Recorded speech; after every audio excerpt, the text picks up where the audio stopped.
So clinically, Parkinson's disease has 4 cardinal features: tremor, rigidity, bradykinesia, and postural instability. Okay, so the tremor is typically described as a pill rolling tremor, right? You'll see in people's hands.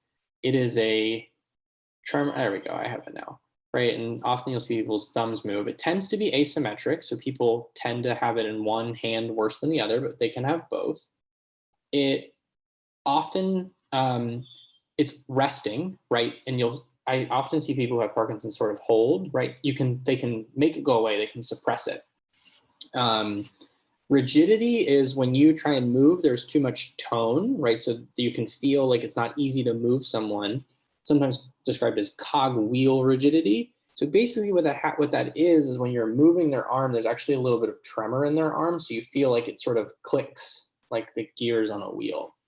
Bradykinesia is slowness of movement, which you can see in a whole bunch of different ways in Parkinson's. And then postural instability, tendency to fall. Cogwheeling with both extension and flexion. Yeah, so this is often, right? So I would say that if you're ever on a neurorotation and you need to like just say to someone like, oh, the person was hard to move, right? Just say that they have increased tone. It's actually really hard to describe whether or not someone has spasticity, which I think, Auburn, you're maybe referencing sort of there's a difference in what the tone looks like, whether or not I'm flexing the limb or extending the limb, versus rigidity, which is sort of an overall difficulty, right? With Parkinson's, I tend to move people's wrists around. It doesn't really matter which direction I'm going. So to answer your question, not really, but yes. Just say increased tone. People will know what you mean. Onset is typically after 60.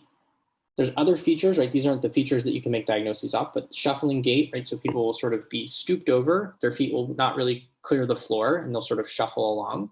Masked faces, so decreased facial expression. So typically the top half of the face doesn't move as much, less smiling. Patients won't blink, right? So part of that slowness is fewer blinking episodes per minute. Constipation, again, I think of that slowness like the bowels, and then depression is super common in Parkinson's as well. COVID complicates things, but anosmia used to be a pretty helpful prodromal feature. So people who would lose their sense of smell was sometimes a warning that Parkinson's disease was in their future. Okay, path for this, we sort of talked about it earlier, but you lose dopamine producing neurons in the substantia nigra, which is in the midbrain. I have a picture on the next slide. They have Lewy bodies, right? So these intranuclear eosinophilic inclusions of alpha-synuclein, which we mentioned. I've never seen this in real life. It's something you might be tested on, but I don't know what this stands for, but MTPT, it's a toxin that sometimes some drugs are cut with, and so can cause Parkinsonism. There's tons of things that can cause Parkinsonism. I just wanted to have this one on here.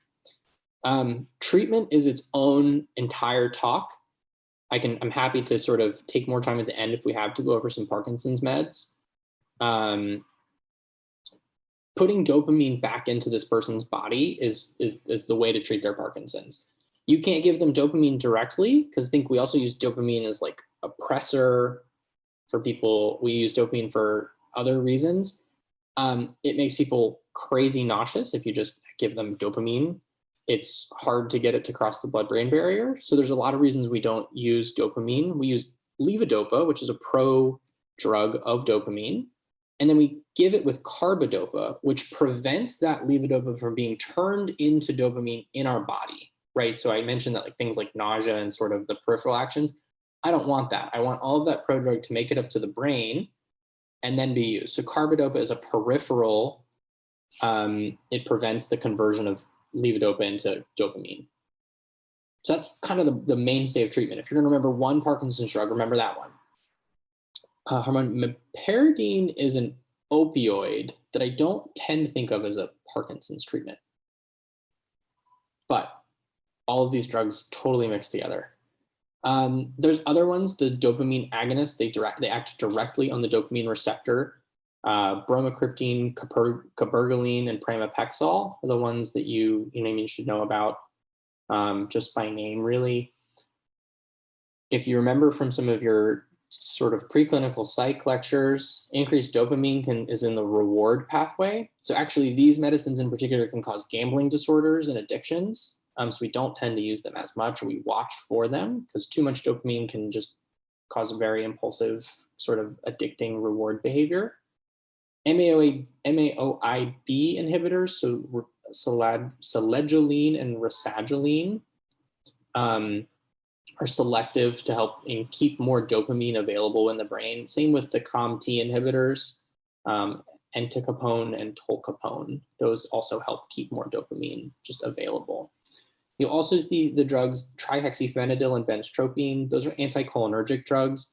There's a theory that when you lose dopamine and there's too much acetylcholine left in the brain, that imbalance is what leads to some tremor symptoms. So for younger people who are tremor predominant, we use those meds. You don't have to know that. You just have to know those drugs are sometimes used.